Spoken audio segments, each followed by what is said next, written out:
tal? ¿Cómo están? Bienvenidos a este espacio del comentario de la lección de la escuela sabática. Llegamos a la lección número 10 y hoy estaremos hablando acerca de la Biblia como historia. La lección de esta semana tiene por objetivo mostrarnos evidencias arqueológicas que corroboran la autenticidad de la Biblia, la veracidad de la Biblia. Y vamos a descubrir que no existen motivos para dudar de lo que la Biblia nos dice. Vamos a ir comentando día por día la lección de esta semana. Así que vamos rápidamente a la primera parte de la lección de esta semana. En esta sección del día domingo vamos a referirnos a David, Salomón y la monarquía. Aunque la Biblia da por sentado la historia real acerca de David, Salomón y la monarquía, sin embargo, no falta alguien que pone en cuestión a estos personajes y creen que estos fueron simplemente unos personajes ficticios. Sin embargo, recientes descubrimientos arqueológicos han corroborado que estos personajes sí fueron reales. En 1 Samuel capítulo 17, versículo 52, se menciona, por ejemplo, a la ciudad de Saraim. Saraim en hebreo significa 2 puertas. Y resulta que una excavación reciente por el lugar donde fue la pelea con los filisteos, donde David enfrentó a Goliat, se ha encontrado una ciudad fortificada. Y allí se encontró 2 puertas. Por lo tanto, se cree que aquí se trata de la ciudad mencionado en 1 Samuel 17:52, la ciudad de Saraim, que significaba 2 puertas. Pero tenemos mucho más. En el año 2008 y 2013 se han encontrado 2 inscripciones. Y en una de ellas se menciona a Esbal. Y si nosotros vamos a Primera Crónicas 9:39, encontramos que Esbal en realidad fue el hijo de Saúl. Por lo tanto, vemos que estos personajes no fueron ficticios.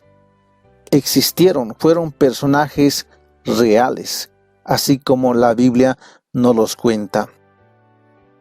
En las excavaciones de 1993 en Tel Dan, se encontró la inscripción del rey Hazael de Damasco, donde registra su victoria sobre el rey de Israel. Así textual dice, ¿no? El rey de Israel. Y también dice el rey de la casa de David. Esto significa que David, Salomón y la monarquía sí existieron, así como nos los presenta la Biblia. No existe motivo para dudar de la existencia de estos personajes. Poner en tela de juicio la existencia de David, Salomón y la monarquía nos pone en serios problemas. Negando que David es real, por ejemplo, no habría Jerusalén como la capital de Israel, porque en 2 Samuel capítulo 5 versículos 6 al 10 nos cuenta que David fue el que fundó a Jerusalén como la capital de Israel.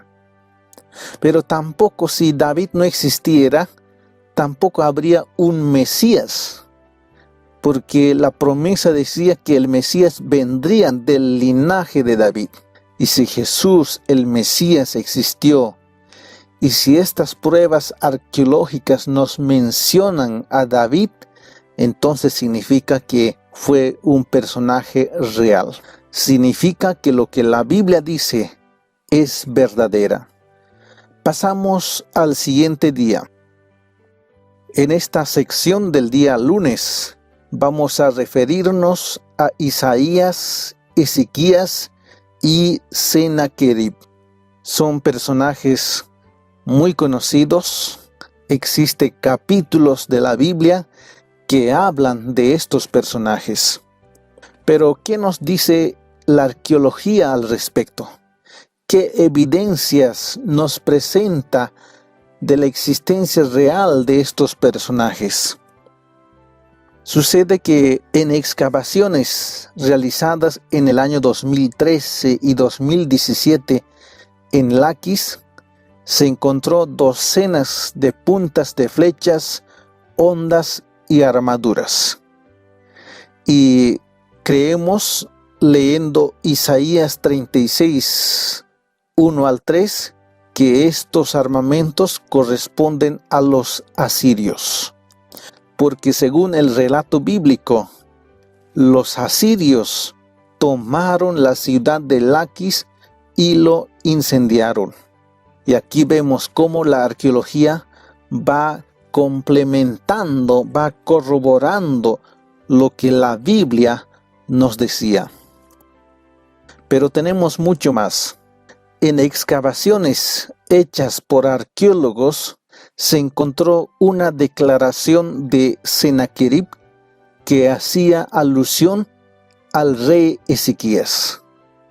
En esa declaración, en esa inscripción dice lo siguiente: en cuanto a Ezequías el judío, lo encerré en su ciudad como un pájaro en una jaula.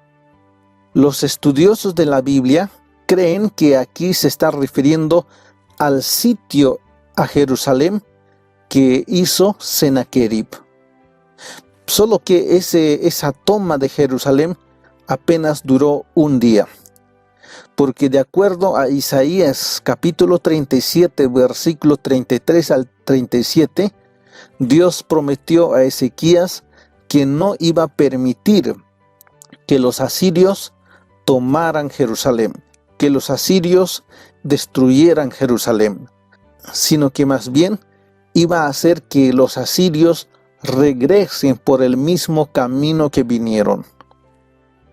Pero también en excavaciones hechas en Jerusalén en el año 2009 se encontraron una impresión de sello con el nombre de Isaías.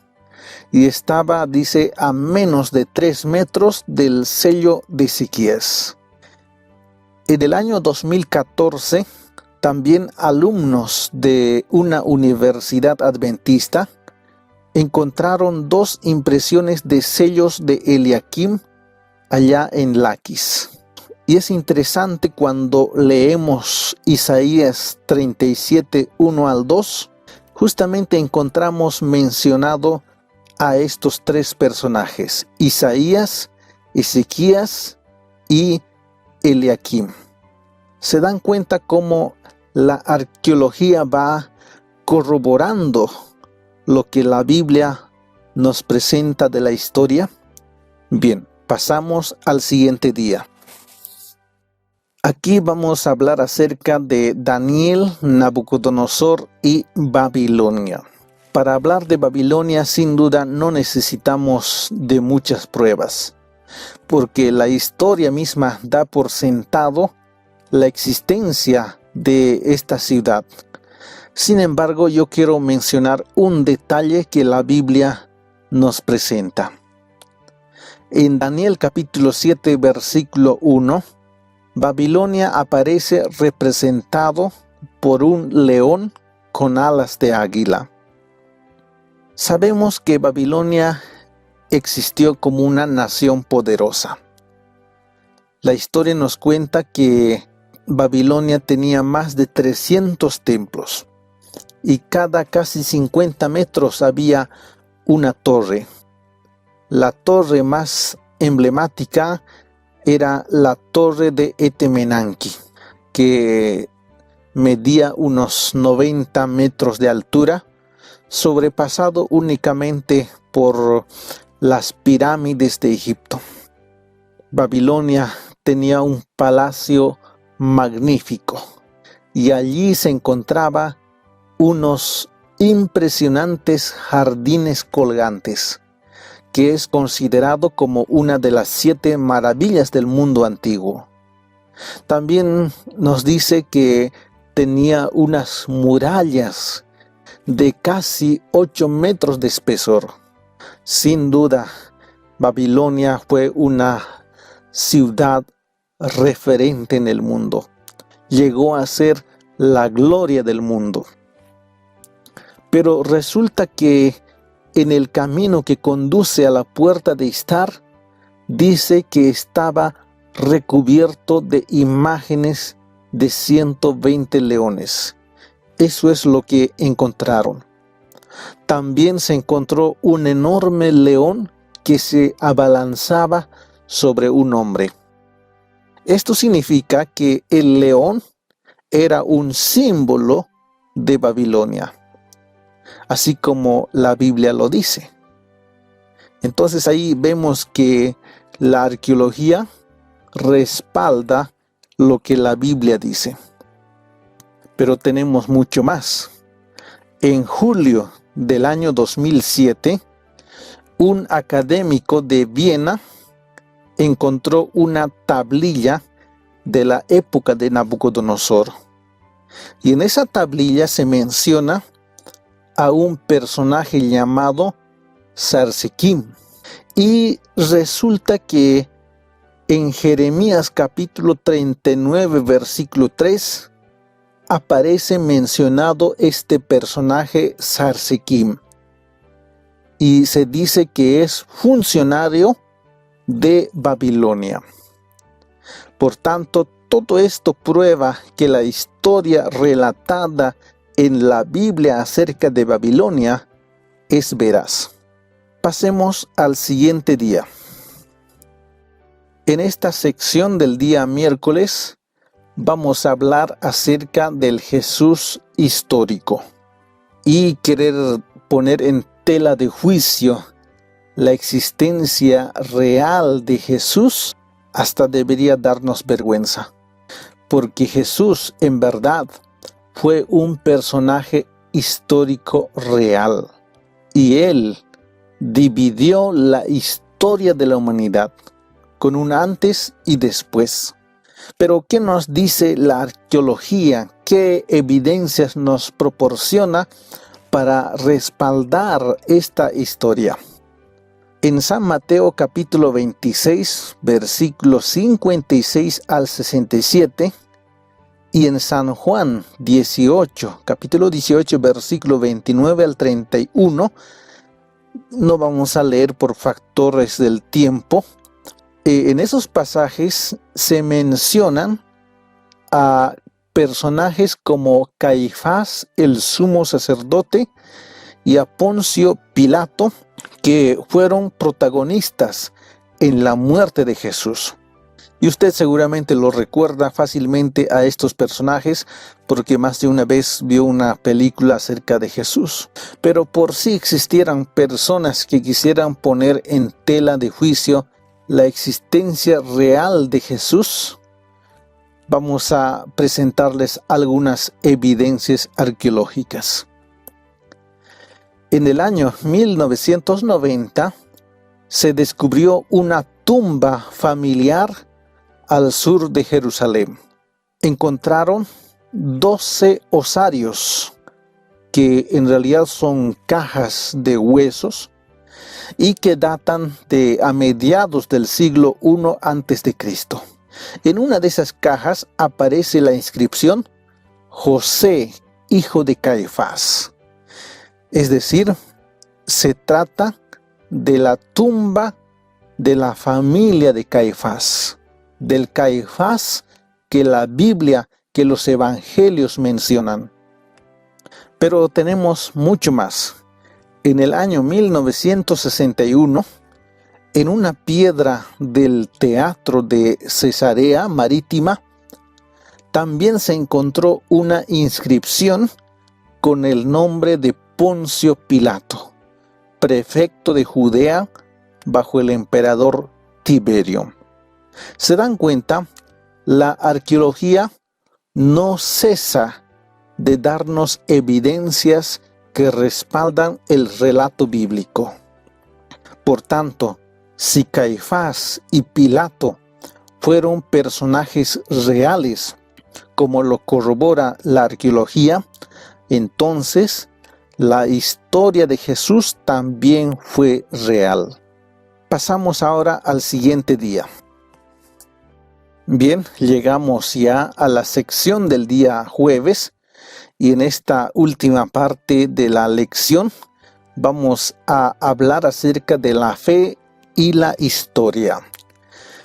En Hebreos capítulo 11, versículo 1 al 40, encontramos relatado la historia de hombres y mujeres de fe. Personajes como, por ejemplo, Enoc, Noé, Abraham, Sara, José, Moisés, Rahab, Sansón, etcétera, etcétera, aparecen mencionados en Hebreos 11.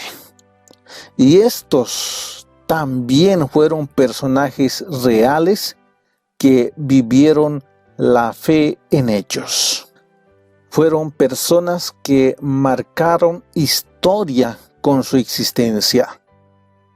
Pero la historia de estos hombres y mujeres de fe nos muestra en realidad a un Dios presente que actúa en la vida de aquellos que le dejan a Dios guiar sus vidas y escribir una historia con un final feliz.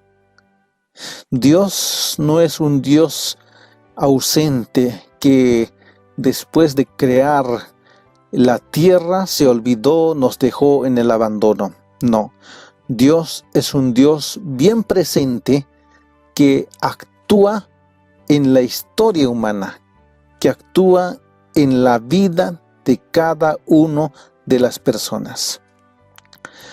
Por último, para terminar este estudio, permítame decirle lo siguiente.